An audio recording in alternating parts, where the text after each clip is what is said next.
I told them not to come. Damn it. Shit. I don't want to know what'll happen if they get found out. Whatever I do, I've got to keep them from looking over there. That's great. Oh my god. About being taken hostage. I'm sorry I couldn't save you from Nejima. Are you hurt? Wow, I didn't expect that from you. Huh? I thought you'd just start questioning me before you bothered to ask how I'm doing. Ah. Well, I am still your father. Maybe Ross can handle this after all. I'm fine, I managed to get away, somehow or another. Right, I'm glad.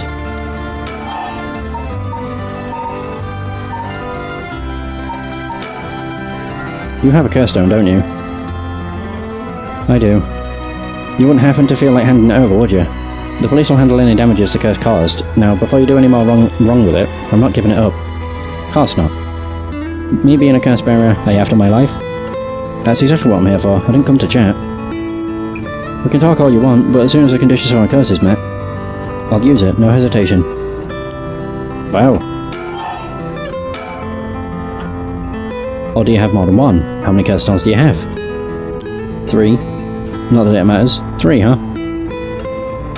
That's how many I need. Boo-doo-doo.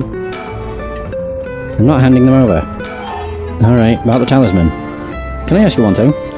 Do you know anything about the talisman Michio Shiraishi had? Michio Shiraishi? From the car crash you were in with that Namagaki guy? Oh, with Yutaro? Yeah, it was there. Yutaro? That sounds like... So you and him were... I mean... Yeah, not really. He was kind of a boring guy. What, you serious? But he's a... Wow, you're getting off track, Mrs. Satsumi. The talisman. Get back to the talisman. You shouldn't have relied on him for this. I like how they're all just judging me. Or judging him. Well, if you don't plan on seeing him again, it doesn't matter. But with the hit and run case on top of everything, you're really in deep. Is that really what you wanted to talk about? Yeah, I mean, no. Tell me about the talisman. Did you take it from the scene? You mean this? That's it. I picked it up at the scene of the crash. I didn't want to leave fingerprints behind. That's all. There's really no other reason. What's the big deal? Is it really that special, this whole thing? Yeah, it's real important. Would you mind giving it to me? Important? For what? For putting a stop to the curses of the 7 mysteries. Oh. So that means if I give you the talisman, I won't be able to use the right. Then, no way. I'm definitely keeping it. Yeah, I screwed that one up. Mrs. Satsumi, you really can't do anything. You really can't do any better than that. Come on, the talisman. Will you give me the talisman? What? No way, I can't lose the right. About why she wants the right. Why are you willing to go so far for the right of resurrection? What do you want? What do you want with it? Even if I told you, you wouldn't understand. You'd just call it stupid and dismiss the idea completely. Come on, I wouldn't do that. Maybe together we can think of a way for you to get what you want without resurrection. I want to bring Katsushika Hokusai back to life. Hokusai? What, Hokusai the Ukiyo-e? Is that Hokusai? You want to bring him back to life? That'd be quite the feat, huh? That's... you... I heard you liked his art, but... why would you do something so stupid? See? Duh. The only time I ever felt there was a place I belonged was when I was immersed in the dreamlike world of Ukiyo-e. Though I'm sure you never noticed. Really? I had no idea. It saved me. Hokusai's the reason I'm still alive today. I didn't know you felt so hopeless. You would only realise it now, but it's too late. Feeling sorry won't do either of us any good. From the moment I heard about the right resurrection, I knew that was my destiny. If this is all I ever accomplish, I'll die happy. You're really serious about this? Then I'll put this bluntly. Did you kill Nejima? Yes, and if I did, would you hide me from the police? Well, I don't know if I... That's what I thought. Your job is the only thing you really care about. Yes, I did it. I don't think he even knew I was a curse bearer. He brought me to those gardens and I realised while he was talking to me that he fulfilled the condition of my curse, so I just gave it a shot. I didn't think it would actually activate. So there's no going back now. It's not true, you can still make things right, before you make them worse. And let me say it another way. This is my chance and I won't throw it away. Your chance. Did Nejima say anything to you? He said a lot of bad things about you, that's for sure. Yeah, not surprised there. So I said a lot of bad things about you back. I didn't want to be outdone. Harsh. In that sense, I felt just a little like he was on, like my kindred spirit. No, kindred spirit? What are you talking about? He's a dangerous criminal. But I'm a murderer now too, aren't I? Maybe we're not so different. No, you're different. Am I? Well, maybe not that different. But at least you're honest. I know I haven't been the best father, but I wonder, of all the fathers in the world, are there any who wouldn't cover for their child if they'd committed a crime? How should I know? You're the detective here. You must see plenty of cases like that. Yeah, plenty of parents take the fall for the children, or give them a place to hide. As a person it's wrong, but maybe as a parent, it's the right thing to do. I don't know. But I think having a father like that would make it easier to go to him for advice if I did do something wrong. Maybe there's a sense of security in knowing that no matter what happened, you'd have at least one person on your side. I see, so that's what it would take, to be on your side. I can't do that. That's okay, I wasn't really expecting you to. So Nejima really didn't tell you anything? Not really, no. About her mother. How is she? Yasuko, I mean. Mom? I haven't kept in touch with her. I've been on my own this whole time. I'm sure you've reached out to her though, haven't you? I did call her this morning actually, just to make sure she was safe. She's been running around all over the place looking for you. Sounds like she's fine to me. Did you contact her after I called the police to tell her you'd heard from me? I did not.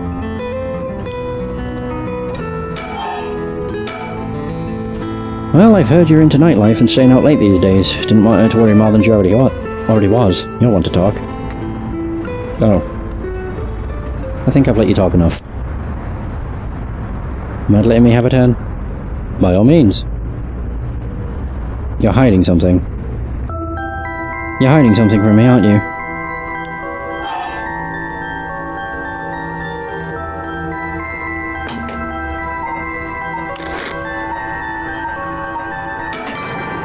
Just in case I cock this up. I am. Well, sure, you can't live as long as I have without having a secret or two. Of course you try to dodge the question. Now then. Let me tell you how my curse stone works. How my curse stone, the Taiko of Suguru, works. What? My curse bludgeons to death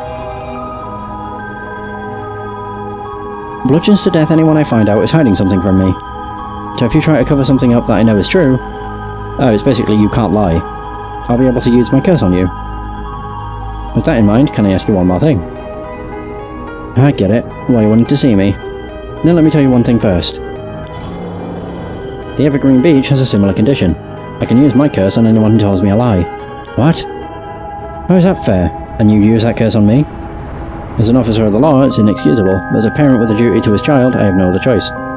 You threatening me? Do you really think that's enough to convince me to do as you say? I don't want to use it either, but for your sake, I suggest you try not to lie.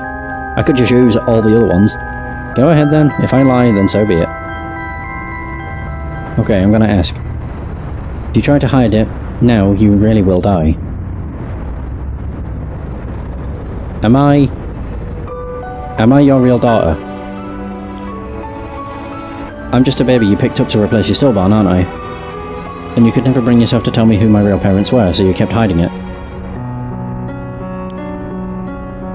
Still too much of a coward to tell me, huh? You don't like the truth, so you won't admit it. That my real parent is the man I was just with. Ayame! Is that all you have to say? Then I only have one answer for you. You are, honestly and truly, our daughter. Nothing more, nothing less. And even now, you're still trying to hide it.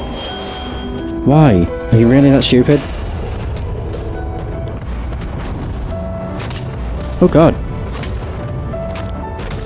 Why? Is your pride worth dying for? Oh Jesus.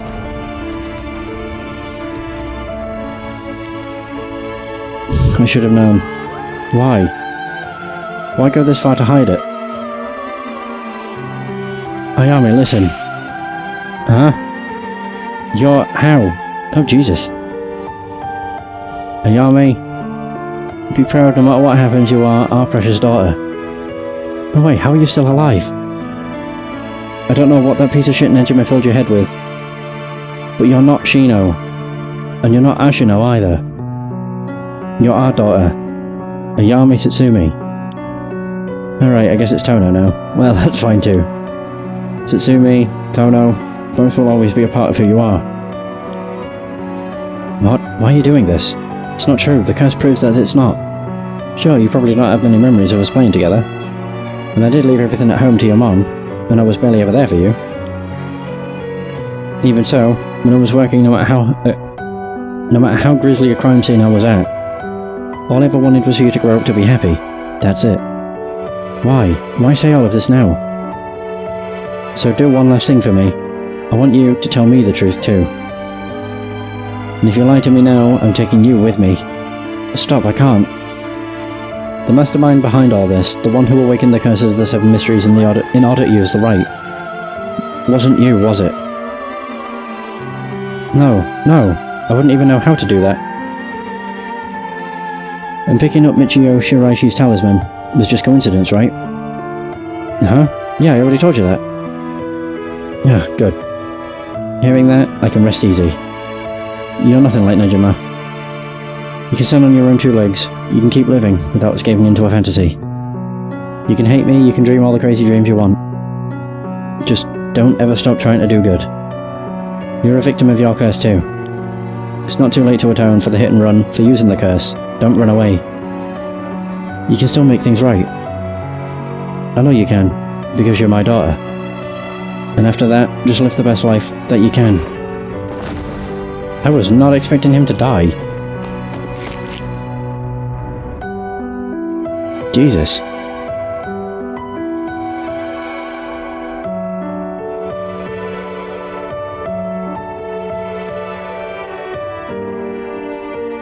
That day at 6:18 p.m. Ayame Tono was taken into custody. Tetsuo Satsumi's death was confirmed at the same time. The 5 curse stones possessed by Satsumi, as well as the 3 given up by Ayame, lost their curse bearers. This temporarily extinguished their spirit power, allowing Mio Kurisuzu to obtain them and seal them away without difficulty. The Yin talisman possessed by Ayame Tono was recovered and entrusted to Mio Kurisuzu as well. Thus, any massacre that could potentially be caused by this iteration of curses was prevented before it could ever happen. Or so it seemed. Files updated. Wait, what? Oh, there we go. Aha! A resentful memory. Kills by bludgeoning one who is discovered to be hiding something from the curse bearer. So the deep sound of the drums once more reverberates through the night air. How long has it been since we started hearing them each day? Could it be coming from the daimyo's residence? I've heard they have a drum in their fire watchtower instead of wooden clackers, but I don't see a fire, so why are they sounding the drum? And one morning, a body was found. Isn't that old man Kanzo, the ukiyo-e painter? He lived nearby, but had been down and out for years, despite his best efforts to sell his works. Every now and then his granddaughter would visit, and he would teach her to paint. It was the odd man's only pleasure. One day his granddaughter told him about her dreams, curses, soul's resurrection. Hearing her tale, the old man was gripped by a sudden zeal, and began to paint with great fervour. His work quickly became famous, enchanting all those who viewed it with strange imagery. Even the daimyo had taken notice. What could possibly have happened? The people whispered almost amongst each other, almost as if he had been beaten like a drum. Oh. One-sided reed. Oh yeah, it's this. I never even remembered. Yeah, so Okama was a lovely woman. She was spirited, worked hard, and lived a frugal yet pleasant life, until her husband hanged himself. My husband a swindler, who would believe such a thing? Okama was determined to clear her husband's name. That is when she met Tomozo, a man that was a stranger to these parts.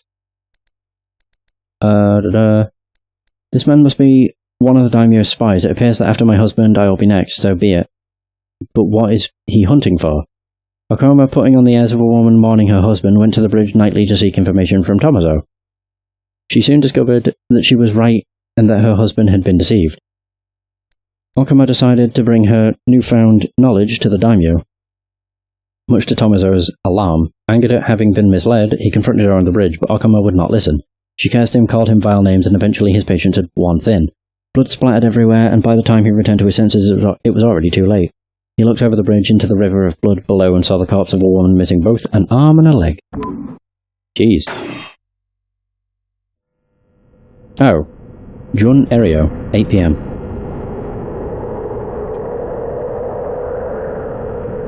Sorry for keeping you out so late, Mio. I can't take my mind off the curse bearer who was never found. Oh, it's no problem for me. I usually work at night anyway. Did you see Yoko home safely? Yep. We sent her home in a patrol car earlier. Apparently she put up quite a fuss, saying she wanted to see things through to the end. Thank you. The Feast of Shadows was starting to take effect, so it would have been dangerous. 8 PM, with no one around, this place is silent as a grave. No one wants to go out at night in these parts after everything that's happened over the past 2 days.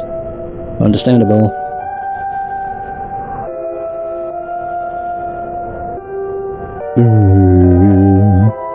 Hey!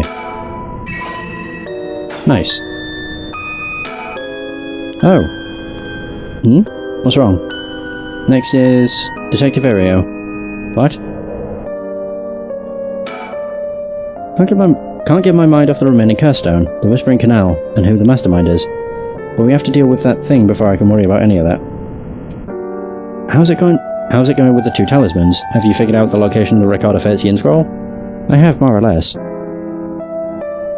When I combined the contents of the 2 talismans, they formed a seal which could be undone. The things inside the talismans that looked like scraps of wood were actually a tiny scroll kept folded up by the seal. Who would have thought the talismans actually contained the scroll itself? So that's the Yin scroll then. What does it say? Well, there's one more seal we have to undo to open the scroll. It's giving me some trouble, so I was actually hoping you could help me out. 1. Okay, unlocking the seal. Got it, sure thing. I don't know what I'll be able to do, but let me at it. Wow, I didn't expect you to be so eager to help. It's oddly reassuring. Okay, let's see. There are 5 seals holding the scroll shut. I think we have to remove them in the correct order. Each seal has a different design: a carp, a light, a beech leaf, a taiko drum, and a reed. Move the 5 seals in the right order. If we get it wrong, is it going to, go boom? Huh? No, we'd have to try again. I did it once already. Oh, you tried already? You already tried it yourself, so brave. I think it's devised so the seal can only be undone if the curses for the right have already been unleashed. And I think there's a hint to opening it hidden in something related to the curses. Just let me know when you're ready.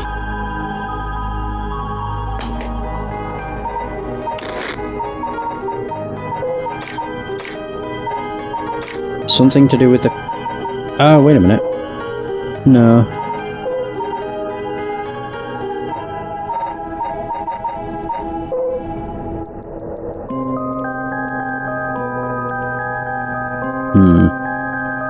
Not sure.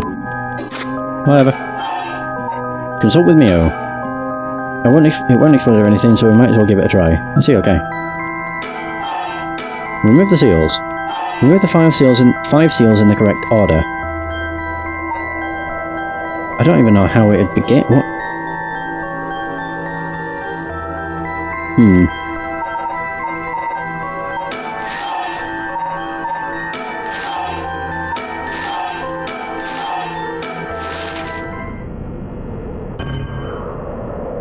I don't think that was right. Nope, no good. Do you recognize any of the things in these seals? They sort of look familiar. Maybe there's something in our files. I see, okay. Oh!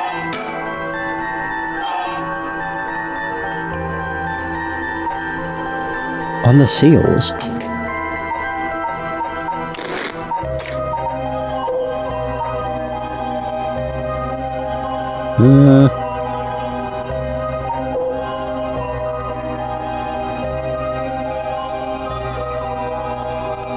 Seals.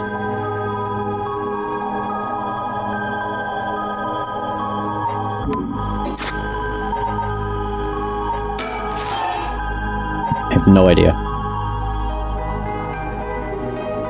The only thing I was thinking is, like, what if it was the order in which they were activated? But Taiko Drum wouldn't have been first. I would have assumed it would have been the Whispering Canal.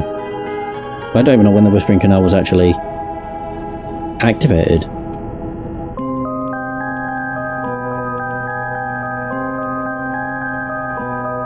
But going off of, I don't know. Beech Leaf was... just thinking of when... It could actually be the order of which stuff was activated. Beach Leaf was fairly early on, because that was Tetsuo, and that was right away. I don't know when the light was done, or the carp. It's the only thing. Or the reed. The reed was at the school, which was... That was at the beginning of the night as well, so that was really close to midnight. It's these two I'm not sure about. If we're going based off of when I played a Shogo, then that was activated at 2 AM. Who had the light? And I don't even know which one it means, the light. Because that one was fairly late. I mean, yeah, there's two left, so I guess it would be Carp and Light. I guess it was that. Okay. So was it just a matter of when they were activated? Oh, you got it right, it's open. Getting in just 2 tries, that's great, nice job. It was easier than I thought. I just looked at which event followed which. Now we can finally read what's written inside. Let's see. Aha! It said that the seaman Tsuchi Mikado, author of the Record of Fates, wrote the Yin Scroll because he feared that the descendants of those involved in the Honjo incidents... Oh yeah. So the text has been preserved in the form of 2 talismans held by Hajime Yoshimi and Michio Shiraishi. It contains a full account of the Honjo incident, and the following is written in Seaman's hands. I bequeath this scroll to future generations to be used in the event that calamity should arise from this grievous incident. Those who seek to forestall disaster must gather these 3 items... Wait. These 3 items in one place to cast my rite of cleansing and expel all rituals and curses in full. My soul, that is my cursing echo, or my curse echo. My body, that is a living continuation of my bloodline. My spirit, that is my own consciousness. Okay. And now the Honjo incident.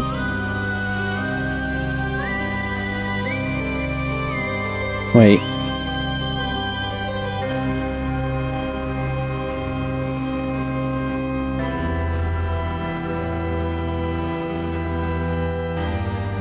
Oh, this seems new. Think so. Yeah, because it was only this, the top bit. Alright, time to read a lot.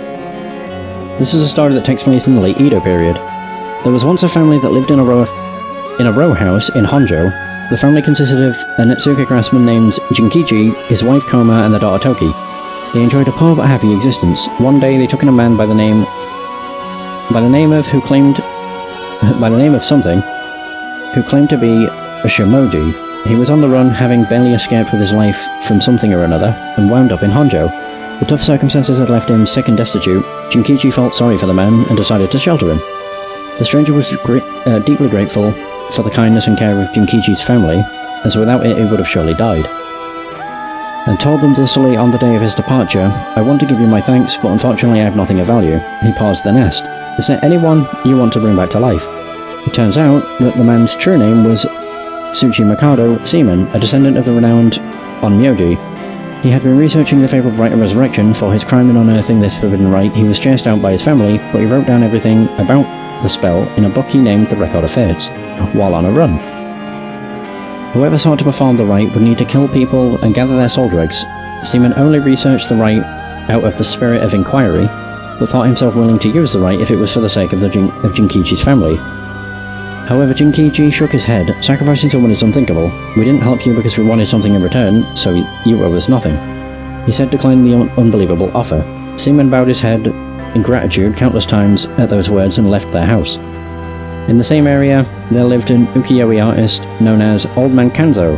His art didn't sell much, but he often looked after Toki while Jinkichi and Koma were out working. Young Toki heard Seaman's talk about the rite of resurrection, but being too young to comprehend it, regaled it to Old Man Kanzo as a story of fiction. Old Man Kanzo, inspired by the story and filled with renewed vigour, put his heart and soul into his next painting. The piece, centered around the theme of resurrection, became an instant hit in town. Jinkichi, being a shrewd businessman, saw an opportunity and jumped on the bandwagon by carving Netsuke connected to Old Man Kanzo's ukiyo-e. He made up stories about his Netsuge, telling the people that their blessings were connected to resurrection, and his business rapidly flourished. That man unknowingly left us a wonderful gift, thought Jinkichi and his family, but they were unaware of the tragedy that would soon unfold. Before long, word of Old Man Kanzo's wonderful ukiyo-e reached the ears of the local daimyo, and he was summoned to the lord's residence. But what awaited him was not praise, but cruel torture at the hands of Ashino, a female onmyoji who was in pursuit of semen. It was her who pressured Seaman into researching the rite of resurrection, which she secretly planned to use to preserve her beauty for all eternity. Ashino took advantage of the fact that the daimyo's heart was weak and frail following the loss of his family, and manipulated him into capturing Old Man Kanzo, the source of the recent rumors about resurrection. Tell me where you heard of the rite of resurrection, Ashino demanded as the brutal beatings continued. It was said that the eerie sound of the beatings rang out like the beating of a taiko drum night after night, reaching even the watchtower of the Sugaru residence.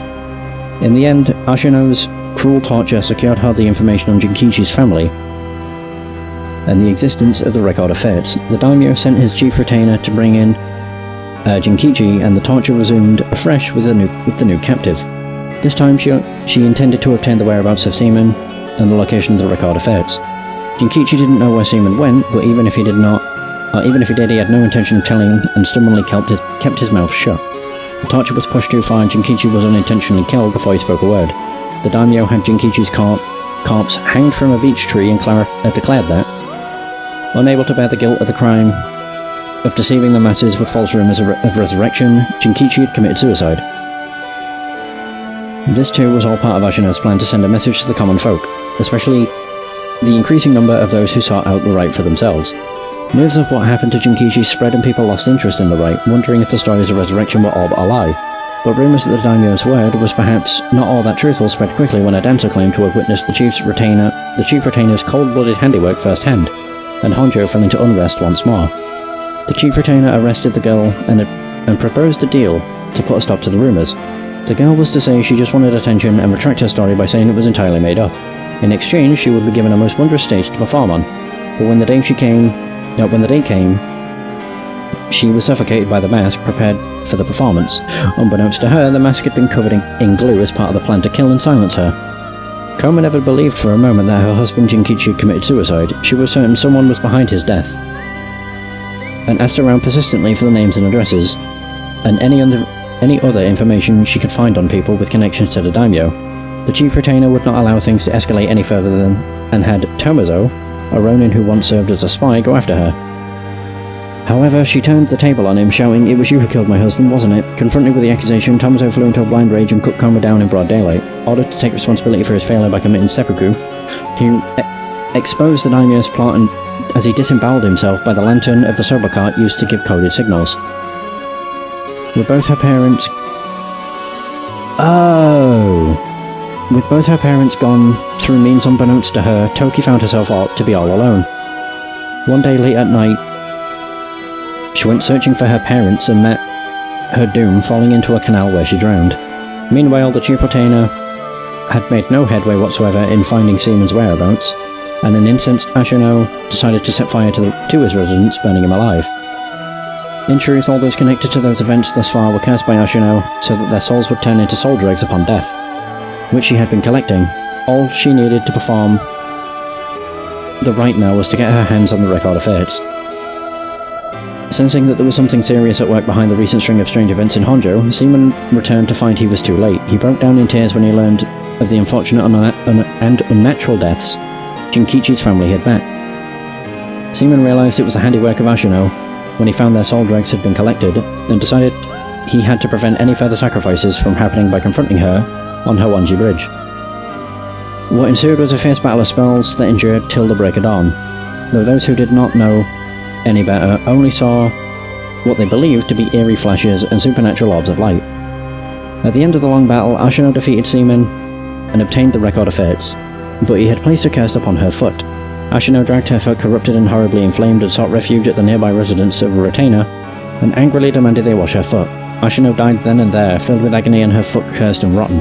Seaman too, having sustained serious wounds during the fight, died that day on Howanji Bridge, still filled with regret. However, Seaman came back to life, knowing that there would be enough soul dregs in place during their confrontation. He had prepared a spell that would activate the Rite of Resurrection upon his passing. Feeling that his curiosity was responsible for the terrible tragedy that had unfolded, he was left with a keen understanding of what the Rite of Resurrection was, of why the Rite of Resurrection was forbidden, and became determined to seal it away. Indeed, the reason he'd resurrected himself was for that very purpose. However,